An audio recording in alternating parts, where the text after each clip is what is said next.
estimadas amigas y amigos, bienvenidos a la sesión académica de la FEACOMECH, de la Federación de Asociaciones y Colegios Médicos del Estado de Chiapas.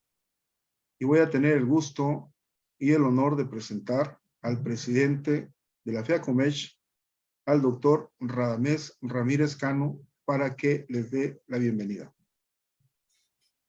Muchas gracias, mi estimado vicepresidente. Agradezco a todos su presencia. Nuestra sesión de hoy es criterios de ingreso a la terapia intensiva. Así que tendremos un panel de expertos quienes vamos a discutir respecto a estos temas. Esperamos, por supuesto, sus preguntas y recordemos que este tipo de participaciones se nutre con los comentarios de todos nosotros.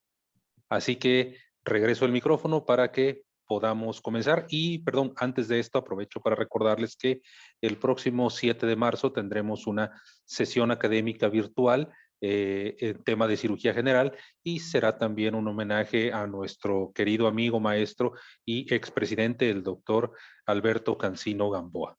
Adelante, doctor Didier. Gracias, doctor Radamés, presidente de la FEACOMECH.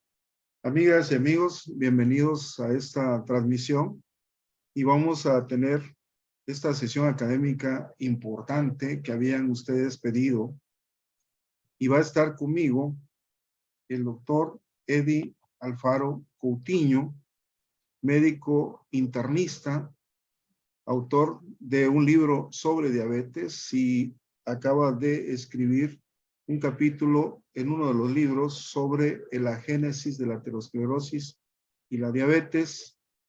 Doctor Eddie Alfaro Coutinho, bienvenido. Es un honor estar contigo conduciendo esta charla, esta mesa redonda. Sí, bueno, pues muchas gracias. Buenas noches a nuestro presidente, el doctor Radamés, y todo este panel de invitados que tenemos de lujo, Didier. En realidad aprecio mucho estas actividades que se están realizando. Creo que es la quinta que está realizando la federación.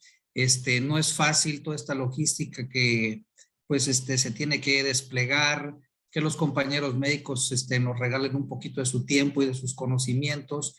Entonces creo que este es un panel de lujo. Creo que lo vamos a disfrutar mucho y sobre todo con un tema pues de mucha actualidad en cuanto a la gran relevancia que he tomado las unidades de cuidados intensivos, tanto de adultos como de niños, sobre todo pues este lastre que nos dejó la pandemia, donde una gran cantidad de pacientes tenían que ingresar a estas unidades y que gracias a los médicos que laboran en estas unidades, pues hubieron muchos éxitos de pacientes en esta pandemia, ¿no? Este fue un claro ejemplo de cómo estas unidades de cuidados intensivos tienen un lugar, pero súper y muy especial dentro del ámbito médico. Entonces, pues vamos a presentar a nuestros panelistas, si así me lo permites. Son compañeros médicos pues que se han venido preparando, los tenemos aquí en nuestra ciudad y contamos con ellos y presento, ¿verdad? ¿Es correcto? Sí, sí, claro. Bueno, Adelante. pues tenemos al doctor Luis Eduardo Mendoza Razo. Doctor, muy buenas noches. Muchas gracias por estar con nosotros. Él es especialista en medicina interna, donde realizó sus estudios en el Hospital Agustín Orán. Hizo su especialidad en medicina crítica en el Centro Médico Nacional del Bajío. También hizo alta especialidad en terapia intensiva neurológica en el Instituto Nacional de Neurología. También está en la coordinación de donación y trasplantes en nuestro hospital, el doctor Gómez Maza. Entonces, vaya currículum del doctor. Muchas felicidades, doctor, y gracias por estar con nosotros compartiendo tus conocimientos. No, muchas gracias por la invitación. También tenemos al doctor Edgar Guadarrama Granados, especialista en medicina crítica pediátrica, egresado de la UNAM, Campus Iztacala, en la carrera de medicina, especialista en pediatría en el Hospital Juárez de México, hizo medicina crítica pediátrica en el Centro Médico Nacional 20 de noviembre del ISSSTE. Está adscrito a la unidad de terapia intensiva pediátrica del Hospital Gómez Maza y en el Hospital de Especialidades Pediátricas. Pues el doctor también tiene un amplio currículum, es catedrático del módulo 5 en la Facultad de Medicina de nuestra universidad. Doctor Edgar, pues también bienvenido y muchas gracias por estar con nosotros. Gracias por la invitación. Gracias por estar con nosotros, doctor Luis Razo, doctor Edgar Guadarrama, y saludo a los médicos que se están conectando ya y que estamos en vivo en Facebook Live, en la FEACOMECH. También está con nosotros la doctora Claudia Patricia Rojas Guzmán. Es egresada de la carrera de Medicina de la UNAM, Campus Iztacala. Hizo la especialidad en urgencias médicas del Hospital Dr. Manuel Gea González. Es profesora adjunta de la especialidad de urgencias médicas en el Hospital Dr. Jesús Gilberto Gómez Maza, avalada por UNACH, en donde funge como médico adscrito. Es coautora en los libros La fisiopatología como base fundamental en el diagnóstico clínico y medicina de urgencias. Bienvenida, doctora Claudia Patricia Rojas Guzmán. Buenas noches. Muchas gracias por la invitación. También nos acompaña el doctor Víctor Manuel Blanco Martínez. Él es médico especialista en anestesiología, es egresado del Hospital Dr. Antonio Fraga Muret, Centro Médico Nacional La Raza, tiene diplomados en ultrasonido en paciente en estado crítico, diplomado en intervencionismo en dolor, es socio fundador de LARRA, Capítulo México, es profesor de anestesia regional guiada por ultrasonido. Es un excelente anestesiólogo. Bienvenido, doctor Víctor Manuel Blanco Martínez. Hola, muy buenas noches. Es un gusto saludarlos a todos. Muy buenas noches, amigos. Y voy a tener también el gusto de presentar al doctor Radamés Ramírez Cano.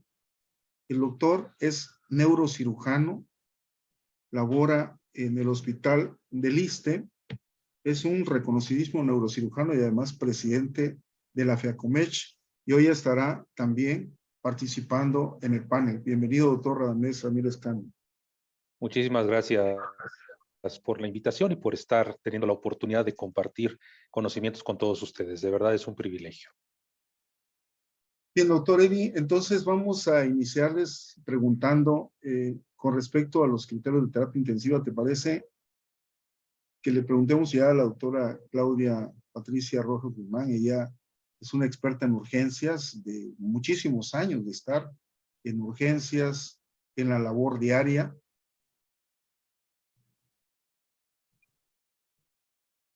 Y entonces preguntarle, bueno, dentro de los criterios de terapia intensiva, ¿cómo ven los criterios de terapia intensiva desde la óptica de urgencias médico-quirúrgicas? Bueno, buenas noches.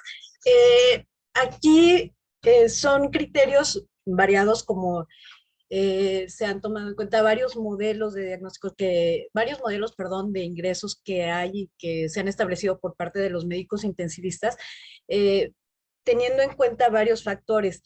Lo que me llamó mucho la atención, estuve leyendo un poco sobre este tema, es que las expectativas que se tienen últimamente ya de pronósticos de vida es alargar los pronósticos de vida, negación a la mortalidad de la gente conforme más va avanzando todo esto, y que incluso se vea la muerte ya como un error médico, hacen que a veces nosotros como médicos en urgencias, viendo pacientes aún graves, con pronósticos que podemos considerar como muy mal pronóstico, aún así se insistan en hacer solicitudes para ingresos y hacer un triage dependiendo qué modelo se quiere usar. Por ejemplo, mencionan varios modelos, el modelo por prioridades, que es creo el que más usan, no sé ahorita los doctores, el doctor Razo, el doctor Guadarrama nos van a poder decir cuál es el más útil y así ampliar nuestra visión,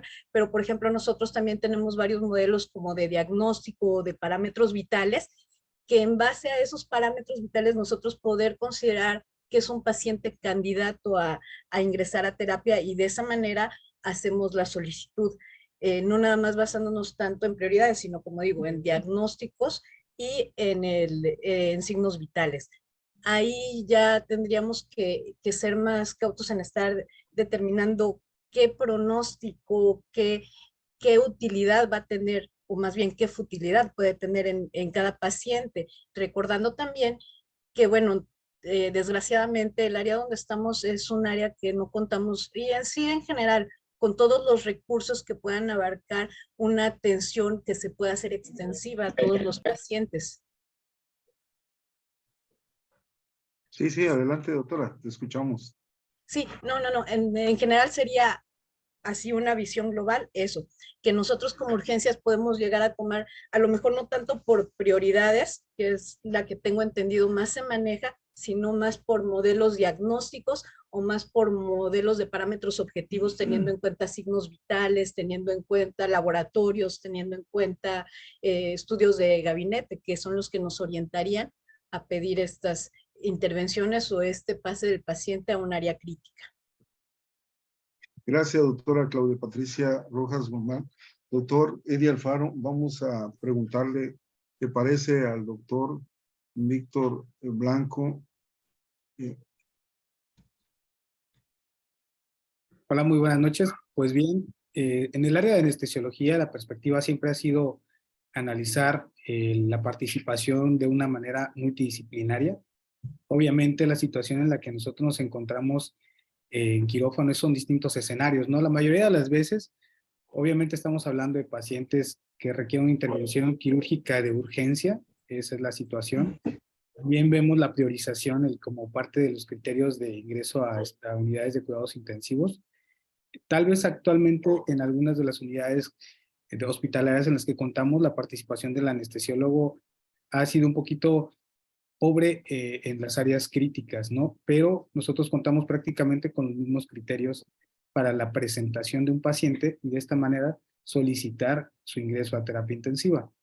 Como bien comentaba la doctora Claudia, a veces las otras categorizaciones, y eso a veces representa como que un estira y afloja por parte de las especialidades médicas, ¿no? Es decir, híjole, se entiende esa parte, ¿no? El hecho de contar con una terapia intensiva requiere un gran recurso, un gran desgaste en cuanto al personal y todo, es optimizar recursos, yo creo, ¿no?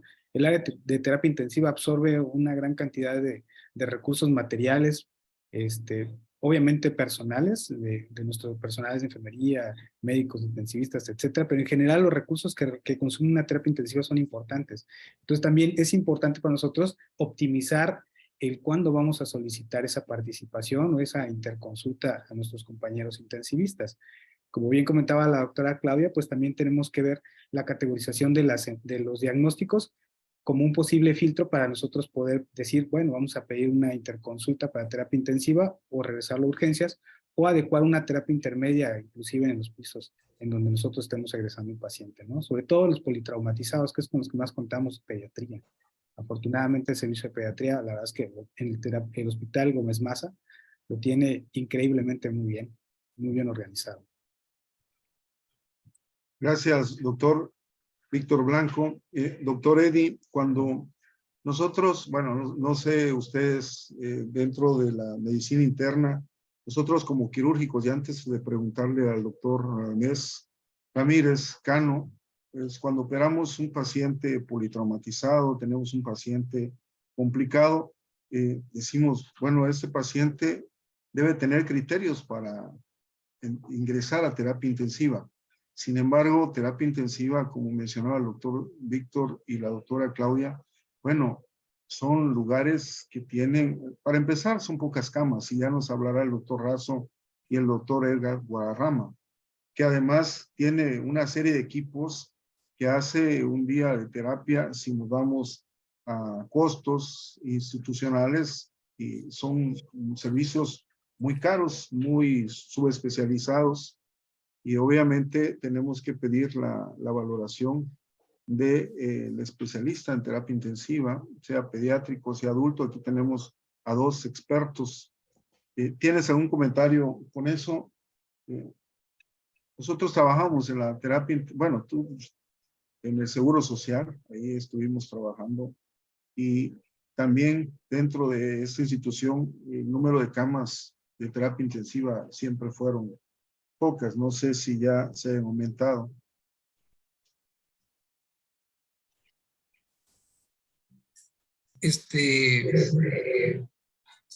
¿A quién le pasaste la pregunta, Didier? A ti, Eddie, a ti, A Eddie, ti, a antes mí, de, perfecto, sí, bueno. antes de hablar al doctor Radamés. Mira, sí. Bueno, yo antes quisiera hacer un paréntesis.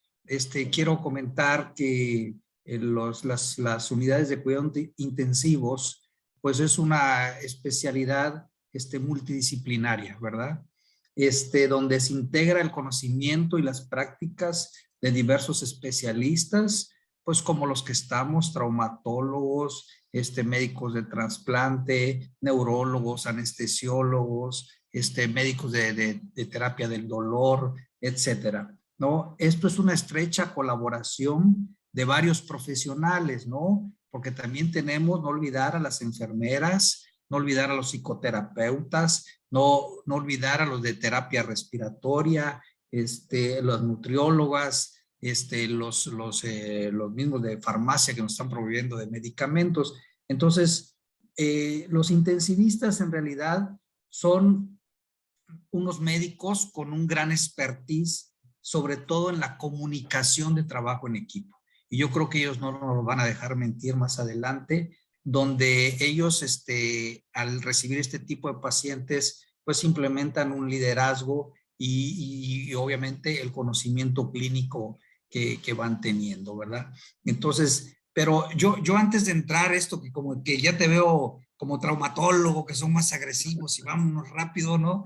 Yo quisiera poquito a poco dándole sabor a esto. Yo quisiera que nuestros invitados intensivistas nos dijeran cómo nace la terapia intensiva, ¿no? Por ahí, como dice la doctora Rojas, revisando algo, parecer que como en los años 50 empiezan a ver que tratan a los pacientes que tienen poliomielitis, si no me equivoco, ustedes me van a decir que son los expertos, y entonces empiezan a dar cuenta que estos pacientes van mejorando con un médico, con un experto que tienen al lado, para que luego pues se integrara toda esta gran especialidad.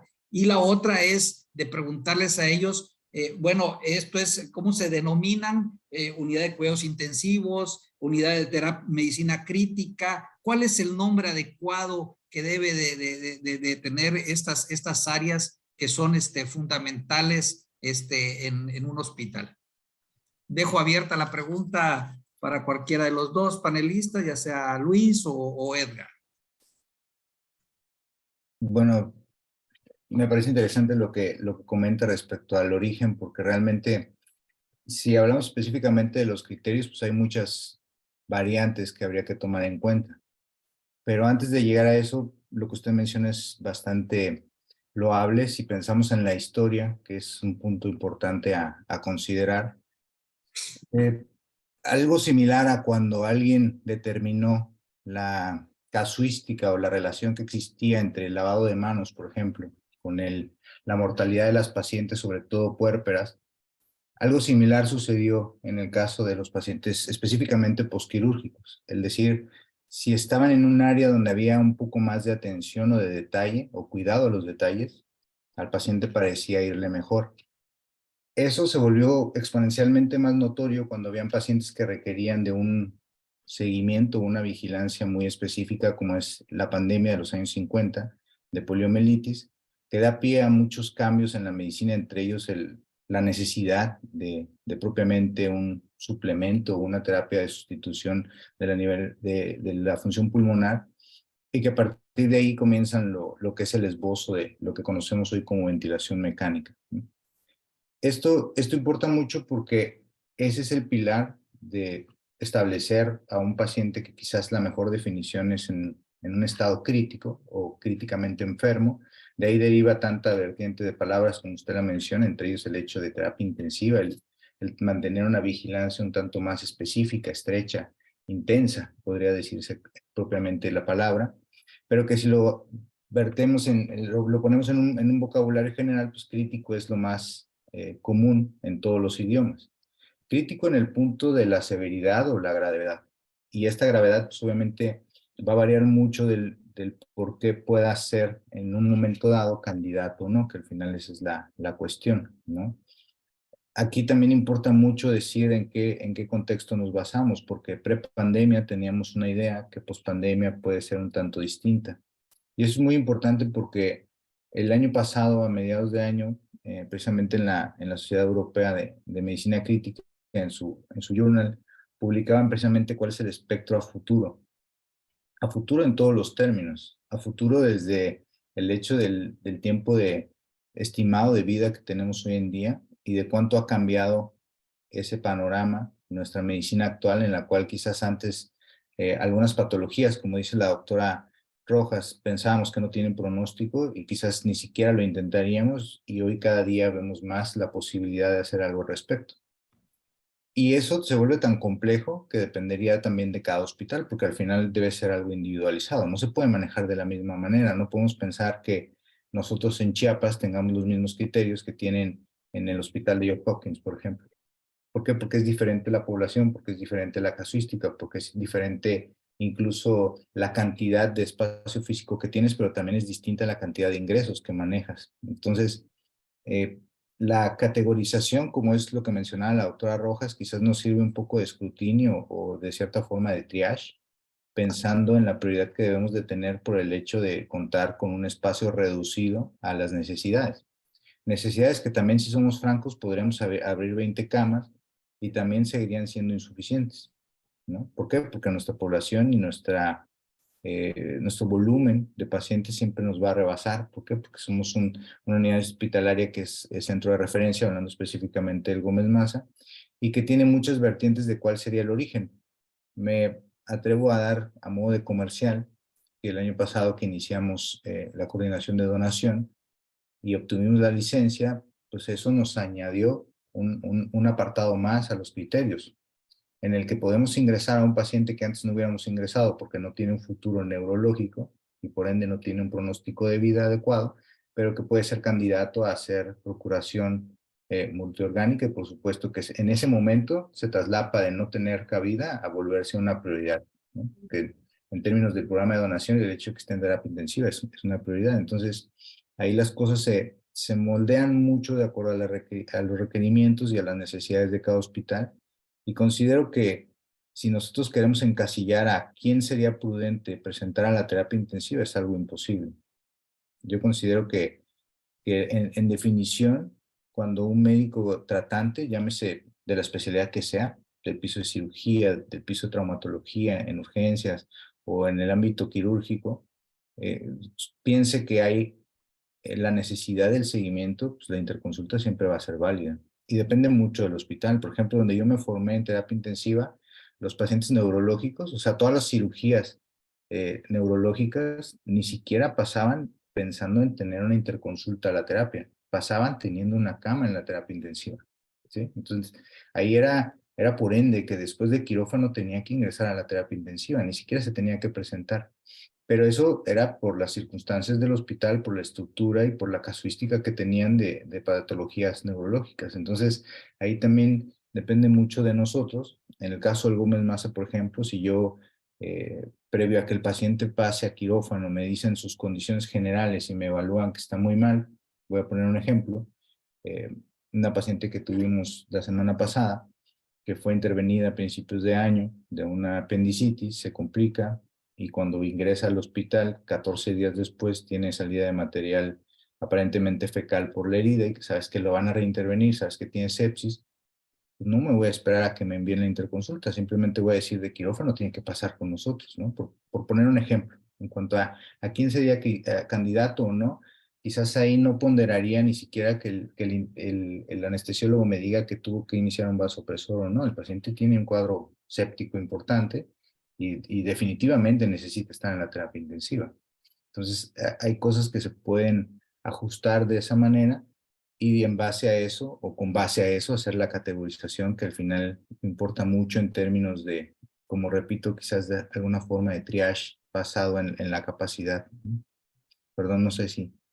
No, muy interesante tu comentario, doctor.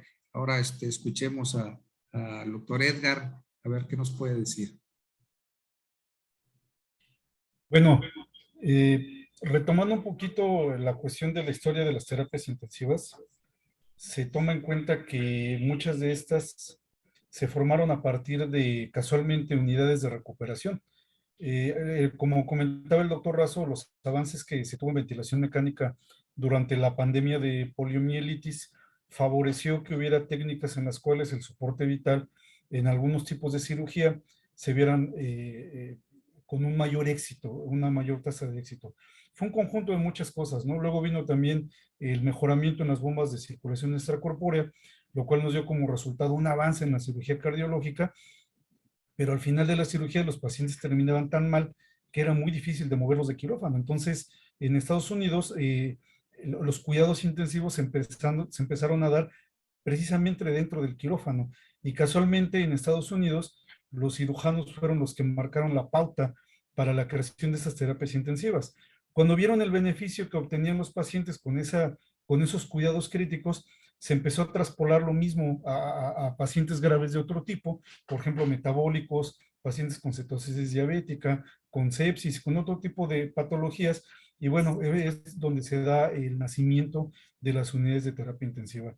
Los modelos de atención y los modelos de ingreso, como bien lo mencionaba el doctor Razo y la doctora Rojas, van en función de detectar qué pacientes son los óptimos, pensando también y aquí aplicando principios de bioética, y uno de ellos pues es el de la mayor beneficencia, es decir, tratar de beneficiar al mayor número de pacientes posibles, tomando en cuenta, como lo decía en el principio de la charla, que muchas veces son limitado el número de camas que dispongo en la terapia intensiva, que es un área hospitalaria en la cual se hace un gasto de recursos muy elevado. Muchos de nuestros colegas incluso no tienen idea de cuánto llega a costar un día cama en terapia intensiva pediátrica, tanto de adultos, perdón, en pediátrica o en la de adultos. Muchos de ellos superan los 50, 80 mil pesos por día, dependiendo, sin tomar en cuenta cirugías y otras situaciones. Entonces, los modelos de atención y las prioridades de ingreso, que incluso están perfectamente bien definidas en la norma oficial mexicana 025, se hacen en función de esta situación. Les pongo un ejemplo. ¿Qué ocurre en terapia intensiva, no? Si yo tengo un paciente con una prioridad 1, con un riesgo de mortalidad del 30%, y tengo a un paciente con prioridad 2, con riesgo de mortalidad el mismo riesgo de mortalidad, la prioridad la establezco para poder decidir quién va a entrar primero a terapia intensiva.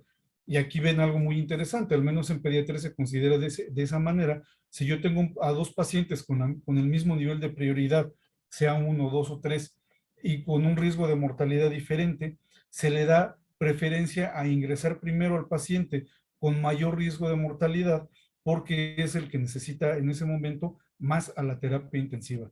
Y como mencionaba el doctor Razo, también hay situaciones que nos llegan a acontecer y en la cual precisamente se menciona el trabajo en equipo, por ejemplo, de que un paciente entre con un buen pronóstico a quirófano, pero se complique por cualquier circunstancia que puede llegar a ocurrir, y entonces en ese momento se tiene que enlazar la comunicación entre el quirófano y la terapia intensiva, y poder brindar ese beneficio al paciente. Son ocasionalmente, y bueno, no ocasional, pueden llegar a ocurrir con cierta frecuencia, casos de ingresos inesperados, pero que se les tiene que brindar ese beneficio, ¿no?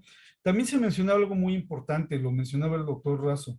Los pacientes en terapia intensiva, aunque su estado crítico dicta que somos el equipo de la unidad los que dan el manejo, finalmente deben de tener un médico tratante, ¿no? Eso se da, y eso se observa mucho, sobre todo en unidades particulares, en las cuales los pacientes provienen del cirujano pediatra, del neurólogo pediatra, del infectólogo pediatra, que durante su etapa crítica nosotros apoyamos y damos el manejo, pero que a final de cuentas cuando el paciente se egresa de la terapia intensiva, debe de tener la continuidad en su manejo y vigilancia por el médico tratante. Y algo muy importante también, que durante la estancia en terapia intensiva debe tener seguimiento por su médico tratante para que podamos trabajar en conjunto e independientemente de que muchas veces el manejo se vuelve multidisciplinario, porque sabemos que, por ejemplo, una falla orgánica múltiple, que es una patología que se presenta con mucha frecuencia en nuestros pacientes, requiere del nefrólogo, del neumólogo, del neurólogo, del hematólogo, etcétera, etcétera,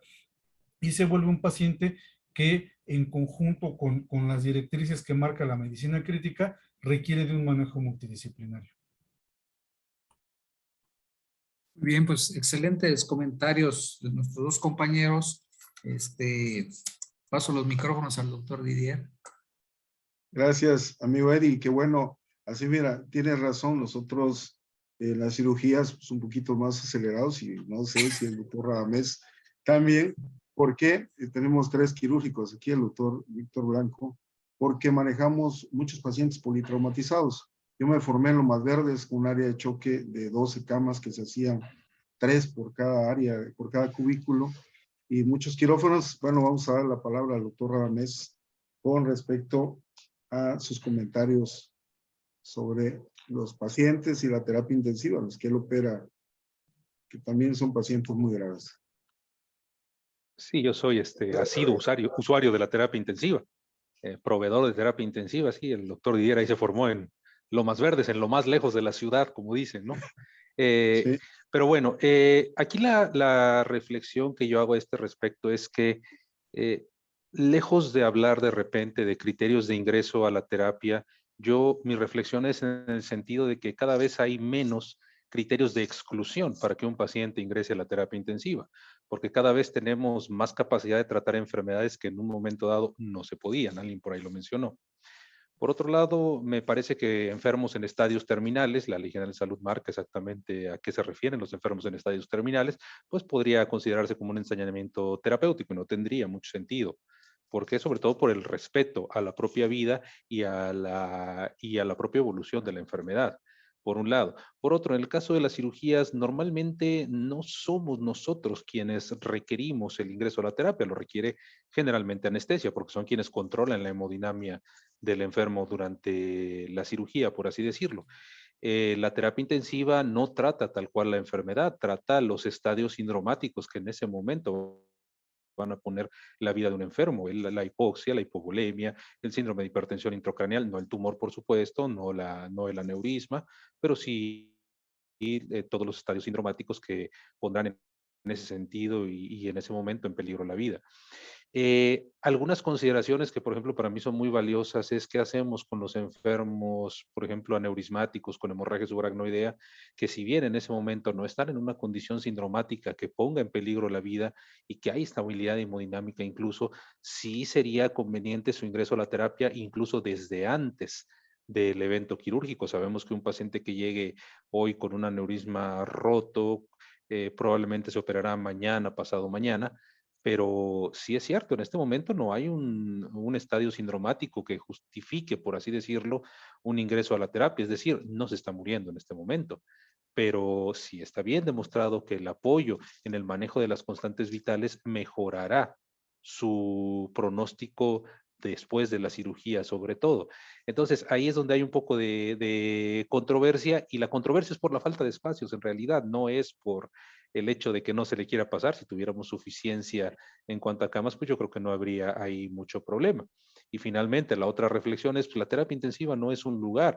La terapia intensiva es un médico que está al pendiente con su equipo de trabajo de un paciente viendo qué pasa minuto a minuto, a diferencia del resto de médicos que pues en realidad por el tipo de pacientes que manejamos, pues no estás todo el día pegado viendo exactamente qué ocurre con él. No, no, para nada. A diferencia de una terapia intensiva en donde sí hay ese manejo intensivo, pero de nada sirven todos los monitores si no hay quien esté viendo esos monitores e interpretando lo que ocurre. Entonces, definitivamente el trabajo de lo humano, el trabajo de los ojos que están viendo e interpretando eso, es lo que va a marcar la diferencia entre un buen tratamiento y un mal tratamiento intensivo, independientemente del lugar donde se dé. Gracias, doctor Radamés. Tenemos a mucha gente que nos está viendo en el Facebook en vivo, y por ahí hace una pregunta que pues, me voy a permitir contestarla, pero la voy a leer. ¿Hay recursos económicos suficientes en los hospitales institucionales de Chiapas Pues lo que podemos decir es que todos trabajamos en conjunto y el doctor Eddie comentó eso. Y dentro de eso están también las autoridades, están enfermeras, trabajadoras sociales, todos trabajando en conjunto. Yo creo que, bueno, a nivel institucional incluso, pues la salud es una parte primordial que incluye recursos. Así que lo que tenemos todos es un equipo de profesionales trabajando y en este momento estamos con los criterios de terapia intensiva comentando sobre este servicio extraordinario que desarrolla un trabajo que hace que la sobrevida cada vez sea mayor. Yo podría comentar en el caso de los politraumatizados que después de que hacemos cirugía de control de daño en el primer día, en el momento, y luego pasa a terapia intensiva y luego después, de acuerdo a los criterios de Hannover, vamos trabajando junto con todo el servicio institucional que permite que estos pacientes al día 7, al día 14, los dan de alta de la terapia intensiva y todos estamos muy contentos porque es una satisfacción importantísima ver a estos pacientes irse recuperando. Y realmente estamos con gente que reconozco muchísimo por ese trabajo que realizan, el doctor Víctor Blanco en la anestesiología, la doctora Claudia Rojas en urgencias médico-quirúrgicas, el doctor Luis Razo en la medicina crítica, terapia intensiva en adultos, el doctor Edgar Guadarrama Granados en terapia intensiva pediátrica, el doctor Radamés Ramírez en neurocirugía, el doctor Eddie Alfaro en medicina interna. Entonces aquí voy a dejar ya para el doctor, no sé, ya te dejo los micrófonos, Eddie, para directamente entrarnos a los criterios de terapia intensiva con los dos intensivistas y luego vamos a dejar los micrófonos. Yo nada más quiero hacer un pequeño comentario doctor. ahí. Para mí es un poquito más sencilla la respuesta y la respuesta es no, por supuesto que no se tienen los insumos suficientes para atender a los pacientes y más en un estado como Chiapas en donde evidentemente ha habido un abandono social, económico, político también a lo largo de muchos años. Entonces para mí la respuesta es sencilla, no, no lo hay. No lo hay. Probablemente en todos los hospitales del país tampoco lo haya, pero en un lugar como Chiapas estamos peor. En un esfuerzo muy digno y en un esfuerzo importante por mejorar, sí, pero no en condiciones óptimas. Gracias, doctor Radamés. Eddie, adelante. Pues sí, es esta pregunta pues deja de mucho que comentar, pues los que hemos vivido ya, que llevamos un poquito más de años aquí, hemos visto la evolución que se ha venido teniendo, los compañeros médicos que vienen a trabajar acá con nosotros, con mayor grado de preparación y con ese empuje de tener mejores áreas de trabajo. Entonces creo que es una labor de todas estas nuevas generaciones que están llegando, de que nosotros presionemos y hagamos cambiar a las instituciones donde pues tengamos lugares más adecuados para poder desarrollar pues lo que hemos trabajado y lo que hemos hecho, ¿no? Yo me acuerdo que cuando yo recién llegué a Tuxtla Gutiérrez, voy a hacer un poquito de historia, les voy a robar ahí un poquito de tiempo. Nosotros traíamos un monitor en nuestro carro. O sea, muchos médicos traíamos monitor porque ningún sanatorio tenía monitor. O sea, ahorita, no sé, el doctor Razo se va a reír, el doctor Blanco, la doctora Rojas, ¿cómo es posible, no? Pero sí, traíamos, oye, le hablabas a uno, le mandabas un beeper, le decía, oye, préstame un monitor porque el que tengo ya está en un tal sanatorio, ¿no? Entonces, bueno, esto ha evolucionado en lo privado, ¿no? En la institución, pues no servían, no habían, etcétera, etcétera. Entonces, yo creo que esto ha venido cambiando, como dice Radamés, pero sí requerimos más. Y creo que somos nosotros los que tenemos que seguir impulsando de que tengamos mejores centros de trabajo para desarrollarnos mejor y dar más beneficios, ¿verdad? Y hablando de los criterios para nuestros amigos intensivistas y también Blanco y la doctora Rojas, pues también somos muy dados a las clasificaciones, ¿no? Entonces tenemos ahí como los intensivistas también manejan un gran número de clasificaciones y quisiera que nos hablaran un poquito de el famoso Apache. A mí me tocó el Apache 2, no sé en qué Apache vaya ahorita, el SOFA. Entonces hay varias clasificaciones, el MAID, otro que se llama SAPS, entonces todos son por sus siglas en inglés. Entonces quisiera que nos desmenuzaran. Yo creo que les dejamos una a cada uno para que nos den esta información, qué califican estos criterios en los pacientes críticos, tanto como de adultos como de niños.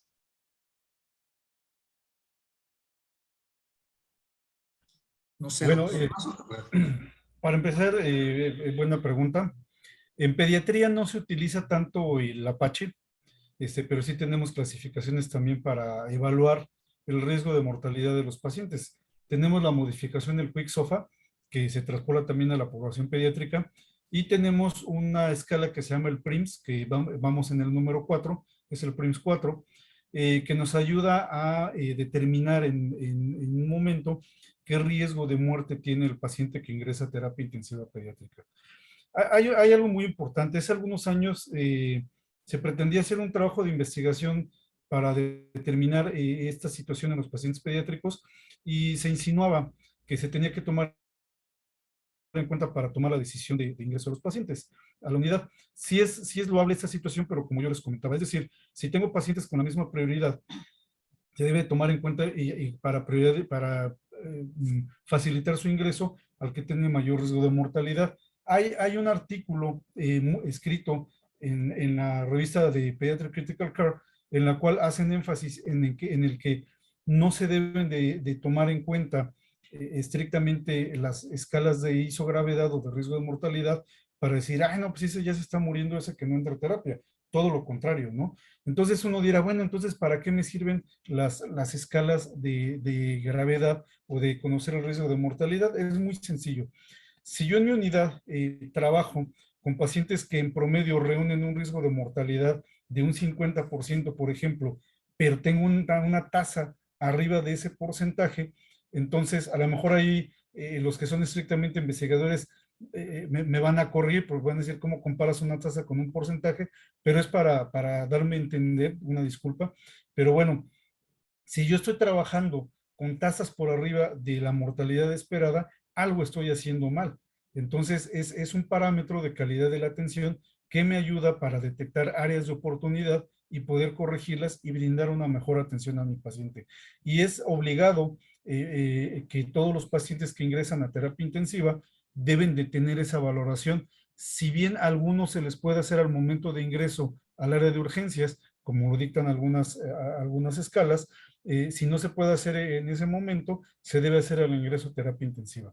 Entonces, si hay escalas, esas escalas toman en cuenta parámetros de signos vitales, toman en cuenta parámetros del tipo de patología que se presenta, del uso de aminas, de la estabilidad hemodinámica, toman en cuenta parámetros bioquímicos como el lactato, el pH, y con todos ellos se hacen ecuaciones en las cuales se dan determinados puntajes para que podamos hablar de manera objetiva del riesgo de mortalidad. Como le decía a mis alumnos hoy en la tarde, no es hablar de que el vaso está medio lleno o medio vacío, sino decir el vaso de 250 mililitros tiene 125. Y en ese tenor hablamos todos el mismo idioma. Muy bien, doctor. Luis, ¿qué nos puedes comentar? Es la verdad bastante complejo dependiendo de la óptica que le podamos dar. La medicina en general, yo la percibo y la considero, como se lo expreso a mis alumnos, que lo más importante es que deba ser individualizada. Si nosotros pensamos que podemos clasificar a alguien poniéndole un número, la verdad es que nos estamos equivocando. Eso en la terapia intensiva es demasiado difícil de contextualizar de una forma general. ¿A qué me refiero con esto? Si usted me pregunta una escala, vamos a poner como ejemplo el SOFA. La intención es estadificar el porcentaje de riesgo que tiene de mortalidad, que cualquier escala, sin importar el nombre, siempre va a tomar en cuenta si existe disfunción orgánica y cuántas disfunciones orgánicas existen y qué severidad de la disfunción tenemos de cada una de ellas. Eso lo podríamos hacer simplificando las cosas. Sin embargo, es un poco más profundo y quizás ese me parecería la mejor moraleja, el que una terapia intensiva no sirve para resolver un problema ya establecido. Como cualquier parte de la medicina, lo ideal es hacerlo de manera un tanto, vamos a ponerlo en ese contexto, preventiva. Y con esto, un paciente, algo que de lo que mencionaba el doctor Radamés, pensar, por ejemplo, que un paciente por no estar bajo ventilación mecánica no está críticamente enfermo, pues es un error.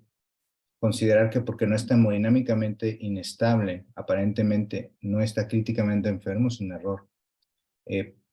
Cosas como lo que mencionó el doctor Guadarrama, como el Quick SOFA, cuya intención es específicamente en un rubro como sepsis, identificar quién tiene un riesgo de caer en un estado mayor o en un choque séptico, es muy importante porque entre más abordes al paciente de una manera previa a tener un contexto que ya es catastrófico, mejor pronóstico va a tener.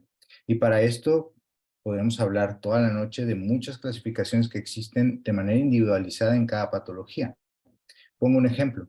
En el ámbito neurológico, si a mí me presentan un paciente que tiene una hemorragia intraparenquimatosa espontánea y no tiene ninguna disfunción orgánica, y me dirían, el paciente solamente tiene una, que es la neurológica, pero por escala, voy a poner un ejemplo, por ICH tiene una mortalidad del 97%, yo no le voy a ver un beneficio de ingresarlo a la terapia intensiva, y no es desahuciarlo, es pensar en que pueden haber muchos pacientes.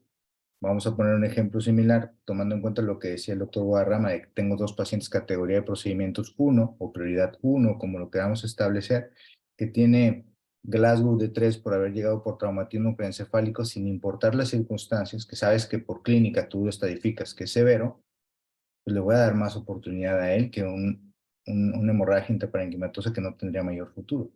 Y de esa manera podríamos catalogar a un paciente con una patología cardíaca, con una patología pulmonar, con una patología hepática, una enfermedad renal, ¿no?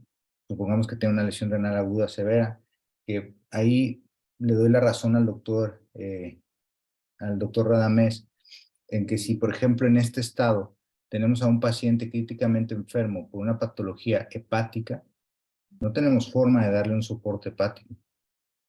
Y peor aún, no tenemos forma de establecer la única solución que existe, que es un trasplante.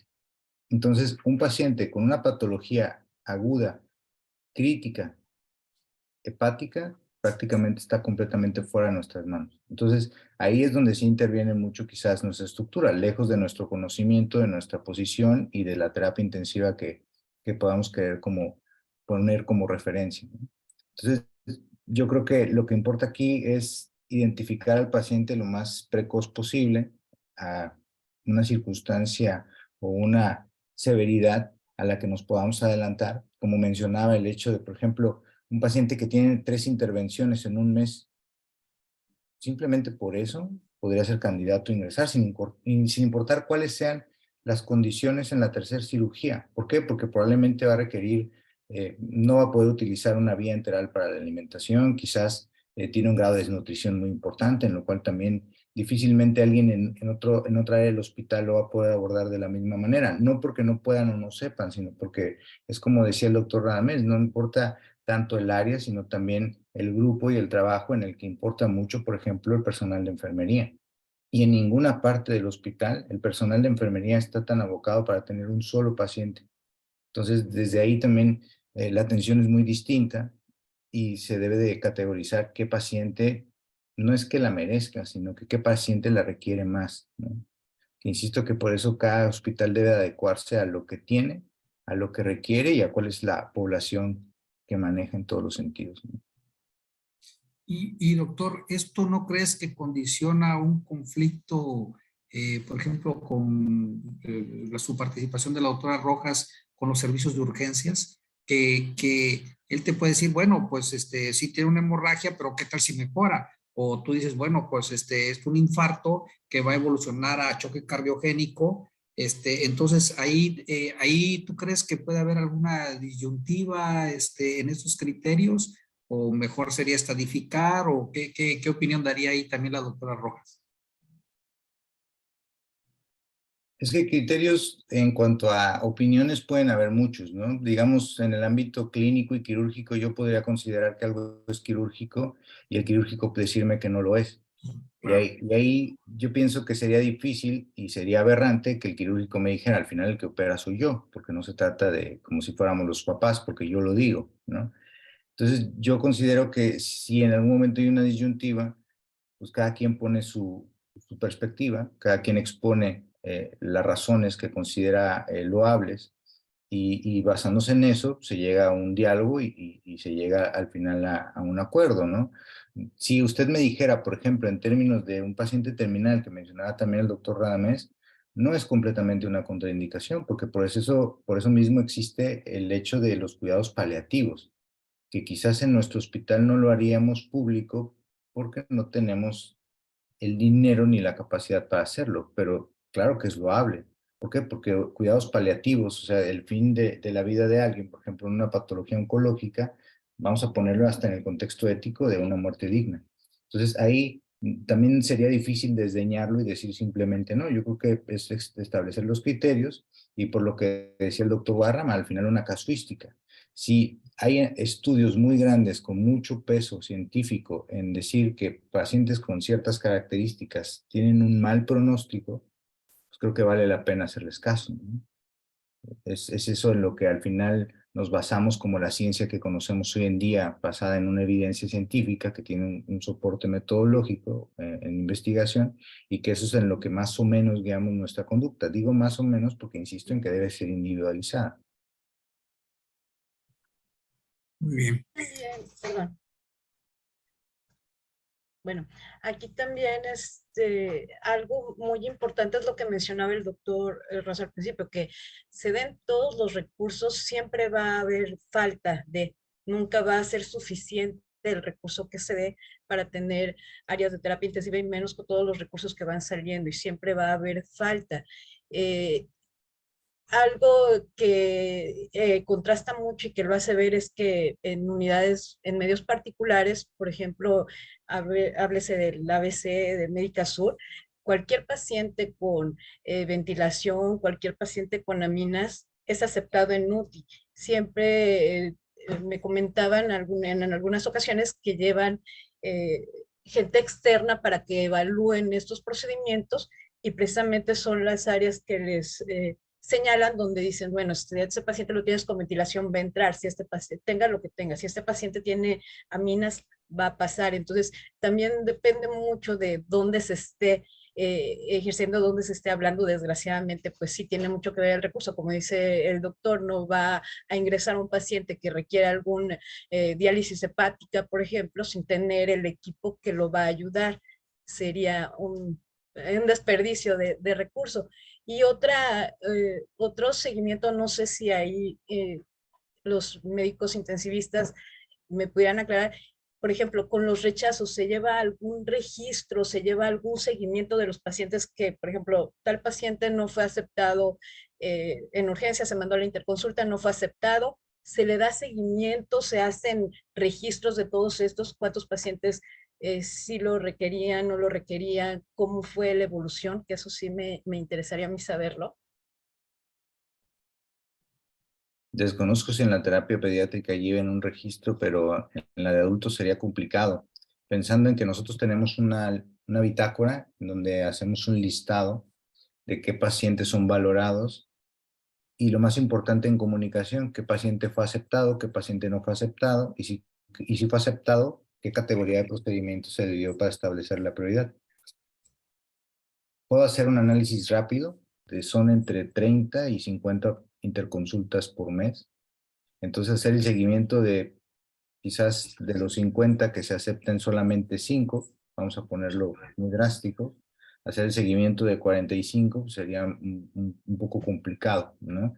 Lo que sí hemos visto es que lamentablemente, y no es decir por tener la razón, pero una mayoría, vamos a decir quizás el 90% de los pacientes que no son aceptados fallecen antes de salir del hospital, ¿no? Y los que no, terminan en un pronóstico con estancias hospitalarias muy largas, sin un mayor pronóstico, lamentablemente. Que es ahí cuando podemos decir la diferencia entre establecer bien tu criterio o no. Otro muy importante, perdón, es la mortalidad. Si nosotros como terapia intensiva tenemos una mortalidad mayor a la estimada, definitivamente algo estamos haciendo mal. Y entre ellos puede ser nuestra propia praxis o nuestros criterios de ingreso, ¿no? O sea, también no significa que voy a ingresar a todos los pacientes con futuro que no tienen ninguna inestabilidad para que no se me muera nadie, porque entonces no tendría sustento.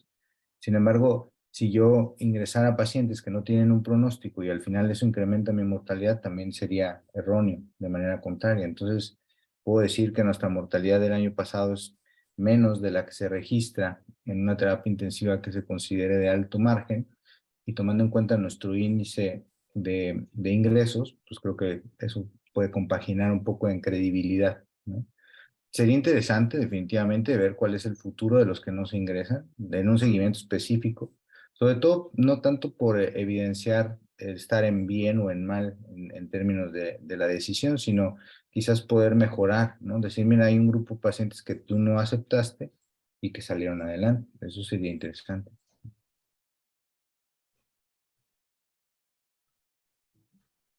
Gracias. Adelante, amigo Eddie. Fíjate que... Digo, Esos comentarios son sumamente interesantes. adelante, Y al doctor. igual que comentaba el doctor Razo, en la terapia intensiva pediátrica, el año pasado tuvimos un rango de mortalidad, una tasa de mortalidad muy por debajo del promedio nacional.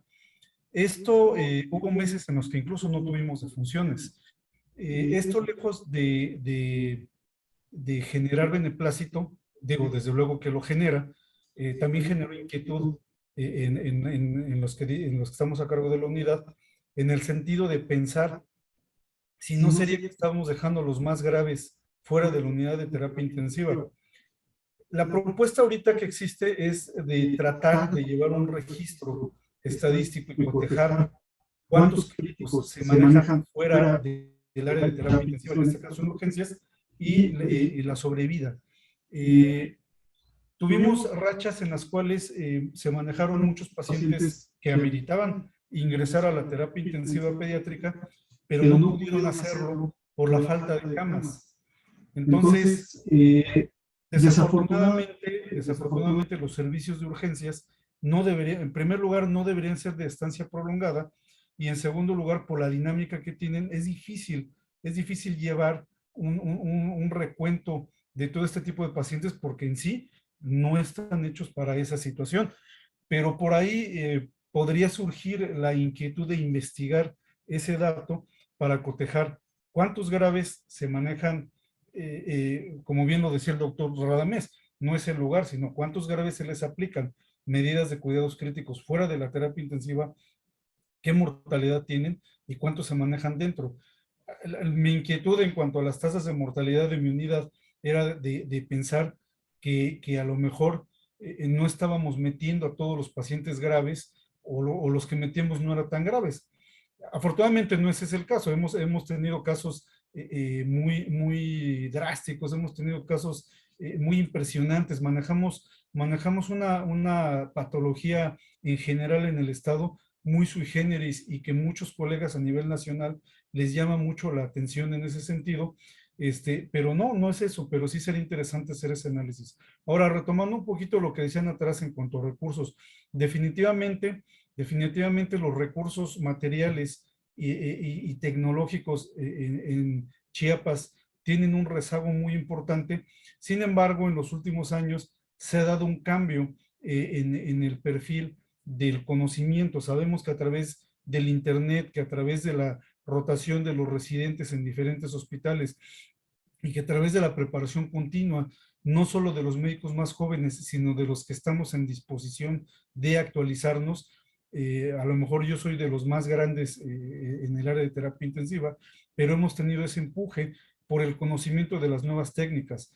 Nosotros necesitamos ya manejar terapias sustitutivas extracorpóreas, como el prisma, como el ECMO, porque además no son cosas nuevas, son cosas que ya tienen una evidencia de beneficio en los pacientes, y que ni siquiera tienen 5 años, tienen mucho más en el uso cotidiano de las unidades de terapia intensiva, pero que desafortunadamente no hemos gestionado, pero que pienso yo que a través del mantener vigente el conocimiento en esas terapias, y de no solicitar, exigir a los directivos que necesitamos eso para seguir atendiendo a los pacientes con un nivel de calidad, más temprano que tarde se puede llevar a cabo la presencia de todas esas situaciones, que como les digo, realmente no es nada nuevo, ¿no? Aquí no es para que nos hicimos como un platillo, ay, por fin tenemos ECMO, más bien sería para que la población nos reclamara por qué hasta este momento tenemos ECMO, por qué hasta este momento estamos ofreciendo Prisma.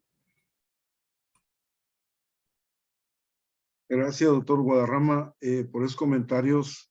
Vamos a darles el comentario final para cada uno.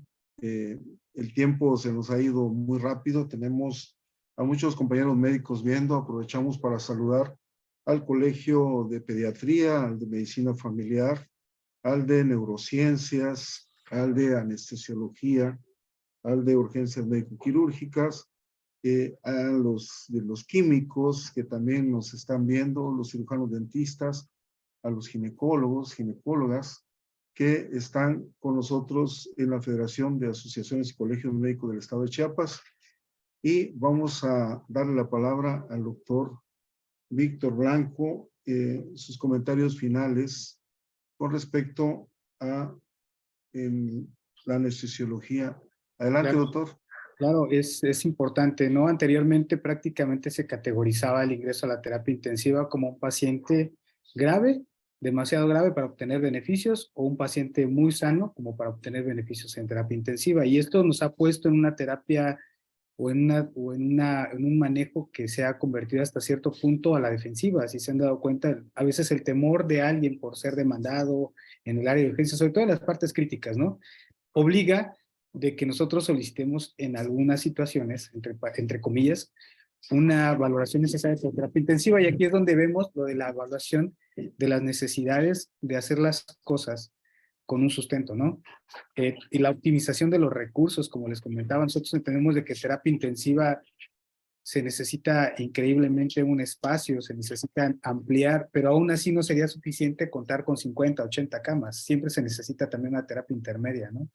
Y bueno, esas son las situaciones en las cuales a veces chocamos entre especialidades. Es bueno este tipo de charlas multidisciplinarias sin agarrarnos de las greñas, ¿no? Y a veces hacer comentarios tan acertados como el de la doctora Claudia, que sí va hasta con jiribilla, ¿no? ¿Qué pasa con esos pacientes que no son recibidos en terapia intensiva? ¿Quién les lleva el seguimiento, no? Sobre todo en las áreas críticas, donde a veces la confrontación con los familiares y con las otras especialidades pues representa a veces hasta un contrapunto entre compañeros. Solamente eso. Gracias, doctor Víctor. Y es que en este momento ya todo lo tratamos de basar en la medicina basada en evidencias, ¿no? Como decía el doctor Razo, tanto los comentarios y para llegar a consensos y en equilibrio. Doctor Radamés, tu comentario final, luego pasamos con la doctora Claudia y le dejo al doctor Evi para los comentarios de los dos especialistas en terapia intensiva. Muchísimas gracias, doctor. Bueno, primero agradecer a todos la participación y a todos los asistentes. Definitivamente esto ha sido una plática muy nutrida y mi reflexión final sería, en la terapia no hay profesional de la salud que sobre. Todos somos necesarios, todos participamos, todos podemos hacer algo por el beneficio de los demás. Así que el trabajo multidisciplinario es lo que da el éxito de esa terapia, absolutamente de todos los que trabajamos en el área de la salud. Gracias. Gracias, doctora Radamés. Saludo al Colegio Ortopedia de Traumatología del Estado de Chiapas. Doctora Claudia Patricia, para sus comentarios finales. Bueno, nada más comentar que urgencias es un área muy sui generis, por así decirlo, que al igual como comentaban, es muy similar en el aspecto de que igual no somos médicos tratantes, somos médicos estabilizadores y que como tal nosotros debemos de derivar a los pacientes, incluso en un periodo de tiempo corto, que sería 8 a 12 horas idealmente, al servicio tratante. Y que muchas veces ante la gravedad de los pacientes, ya sea como les comentaba al principio, por un diagnóstico en específico, por signos vitales en específico, se considera el ingreso a terapia. Y pues afortunadamente en el hospital, lo que es el doctor Razo, el doctor Roosevelt, el doctor Tipacamú, siempre han sido muy accesibles y son muy, muy generosos en recibir para aclarar dudas, para cuando uno les interconsulta, incluso enseñarnos y orientarnos a cuáles serían las mejores opciones de abordaje del paciente cuando este no es aceptado o incluso cuando es aceptado durante su manejo que dura en urgencias. Entonces, es un equipo que, como mencionaban, debe de apoyarse en todo momento, que es un manejo multidisciplinario y que pues todo siempre con el fin de ayudar al paciente. Muchas gracias. Gracias, doctora Claudia Patricia. Adelante, doctor Eddie Alfaro Coutinho. Pues bueno, siguiendo la temática, pues vamos a escuchar sus comentarios finales del doctor Edgar Guadarrama. Bueno, pues sí, en efecto, perdón, un poquito de feedback. Esta situación de la terapia intensiva es algo que en los últimos años ha tomado mucho auge, que como bien lo decía el doctor Eddie Alfaro, yo también cuando llegué a Chiapas hace 15 años aproximadamente, la terapia intensiva era de escasos recursos. Las dos pandemias nos han dado empujoncitos para mejorar en cuanto a recursos técnicos, pero que, como bien lo dicen, el trabajo en equipo es lo importante. En el caso de la terapia intensiva pediátrica, si bien no siempre o la mayor parte del tiempo no tenemos el número de camas suficientes para atender a todos los pacientes en estado crítico que llegan al servicio de urgencias, no hay un deslinde, siempre hay un trabajo colaborativo, un apoyo hasta cierto grado, un seguimiento en medida de lo posible a los pacientes en urgencias con la finalidad de poder brindar esa atención. Muchas veces los ingresos, y eso es también algo muy importante, algunos ingresos se difieren aún teniendo camas debido a la inestabilidad de los pacientes, buscando el momento oportuno para poder trasladarlos y que sufran las menores consecuencias al momento del traslado. Porque ese es un tema muy importante y ese es un tema que dejo aquí la tarea a la FEACOMECH de tratar en su momento. La medicina del transporte no es nada más busca al camillero y al interno que le vaya dando ombú. El doctor Blanco no me va a dejar mentir. Hay muchas veces el traslado del paciente a cualquiera del hospital, ya sea al quirófano o del quirófano a la terapia o de urgencias a terapia, debe ser bien planeado, bien programado, todos en un trabajo en equipo y que tiene que buscar su momento oportuno. Muchas gracias.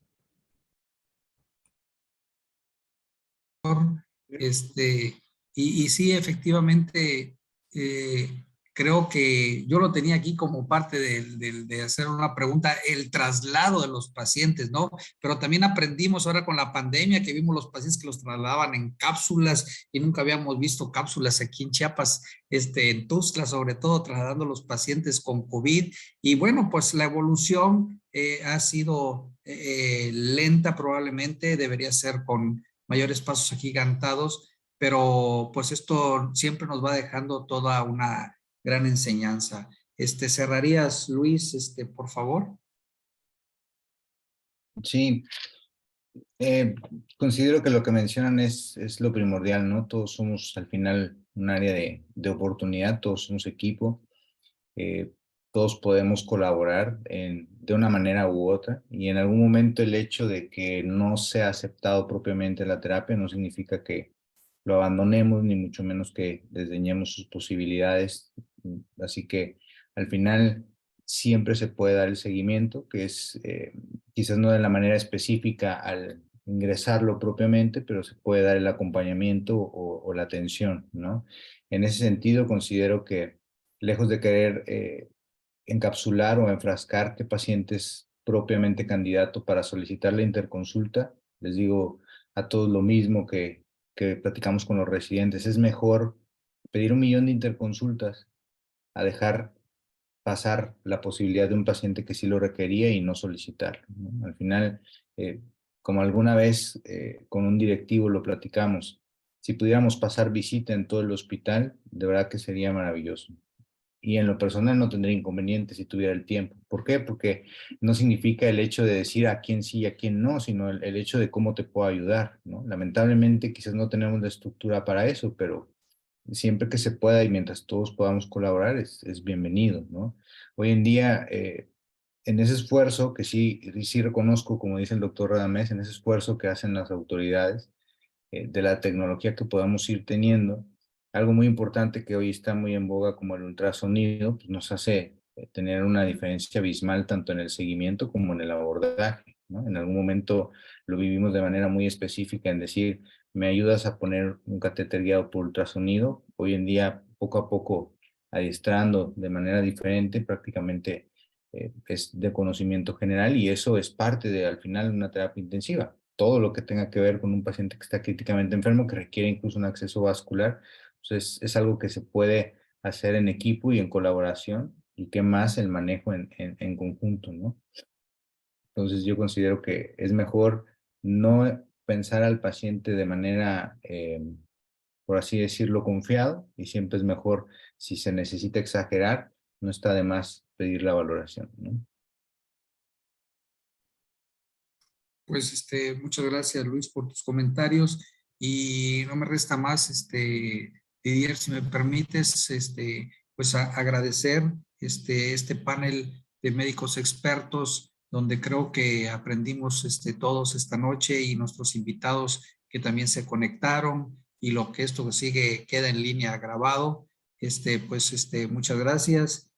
No me resta más que agradecer a Claudia, al doctor Víctor, a Edgar, a Luis, pues a Radamés, nuestro presidente, que junto con este incansable Didier, pues creo que se ha logrado muchas cosas, y muchas gracias por haberme invitado a participar en esta coordinación, Didier.